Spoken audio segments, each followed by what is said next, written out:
અમરેલીમાં મહાકુંભમાં સેવા કરનાર આંતરરાષ્ટ્રીય હિન્દુ પરિષદના સભ્યોને આવકારતા હિન્દુ સંગઠનો વીર હમીરજી ગોહિલ સર્કલ ખાતે આંતરરાષ્ટ્રીય હિન્દુ પરિષદની સભ્યોનું સન્માન કરવામાં આવ્યું હતું। સંગઠન મંત્રી નિર્મલસિંહ કુમાર, વિભાગ અધ્યક્ષ ડોક્ટર દેસાઈ, રાષ્ટ્રીય બજરંગ દળ જિલ્લા મંત્રી મહેશ સોલંકીનું હિન્દુ સંગઠનો દ્વારા ભવ્ય સ્વાગત કરવામાં આવ્યું હતું। આંતરરાષ્ટ્રીય હિન્દુ પરિષદ દ્વારા રહેવાની, ભોજનની, એમ્બ્યુલન્સની જેવી વિવિધ સેવાઓ મહાકુંભમાં કરી હતી। 45 દિવસની સેવા બાદ અમરેલી પધાર્યા હતા। હિન્દુ સંગઠનો દ્વારા હાલ ફૂલહાર પહેરાવી શાલ ઓઢાડી સન્માન કરવામાં આવ્યું હતું। ભવ્ય જે કે શ્રી ગુજરાતી સાથે જૈનિક સોજિત્રા અમરેલી।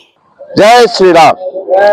આંતરરાષ્ટ્રીય હિન્દુ પરિષદ, રાષ્ટ્રીય બજરંગ દળ, યોજસ્વીની રાષ્ટ્રીય મહિલા પરિષદ દ્વારા પૂરા કુંભની અંદર સેવા એટલે સેવામાં હેલ્થની સેવા, દવાની સેવા તેમજ એક ભોજનની સેવા, ચા પાણી અને રહેવા માટે એક એમ કહેવાય કે સુવ્યવસ્થિત આંતરરાષ્ટ્રીય હિન્દુ પરિષદ રાષ્ટ્રીય અધ્યક્ષ ડોક્ટર તોગડિયા સાહેબ દ્વારા આયોજન કર્યું હતું।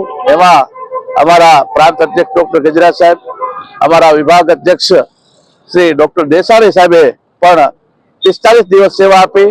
અમારી સાથે ઉભા છે લાડવાભાઈ, એમણે 45 દિવસ એમ્બ્યુલન્સ ચલાવવાની સેવા નિસ્વાર્થ ભાવે આપી છે।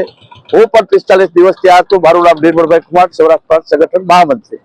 વિશેષ જે આખું જેમણે સેવા કરી છે, ડોક્ટરોની સેવા, જે ડોક્ટર તરીકે અમારા દેસાઈ સાહેબ વિશેષ બોલશે।